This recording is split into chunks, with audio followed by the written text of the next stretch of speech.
সবাইকে আমার ভক্তিপূর্ণ প্রণাম জানিয়ে শুরু করছি রমা একাদশীর মাহাত্ম্য কথা। চলে আসছে রমা একাদশী। কবে, কত তারিখ একাদশী পালন করা হবে, পালন কখন করা হবে এবং একাদশীর কিছু মাহাত্ম্য কথা আলোচনা করব। 30শে আশ্বিন 17 অক্টোবর শুক্রবার আশ্বিন মাসের কৃষ্ণপক্ষে পালন করা হবে রমা একাদশী। এটি এমন একটি একাদশী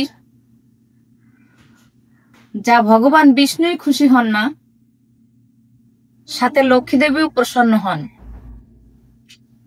লক্ষ্মী দেবীর আরেক নাম রমা, আর এই কারণে নাম দেওয়া হয়েছে রমা একাদশী।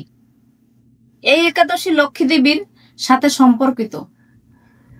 এই একাদশী পালন করলে ধন সম্পদের অধিকার লাভ করা যায়। পুরাণ অনুসারে এই ব্রত পালনে সর্বপ্রকার পাপ থেকে মুক্তি পাওয়া যায়। এই ব্রত পালনে বিষ্ণুলোকে বাস হয়। এই একাদশী পালনে স্বামী স্ত্রীর সম্পর্ক মজবুত করা হয়। এই ব্রত পালনে সৌভাগ্য লাভ হয়। এই ব্রত পালনে গরিব মানুষকে সর্বপ্রকার দান করতে হয় এবং সাধু মহোদয়দের ফল দান করতে হয়।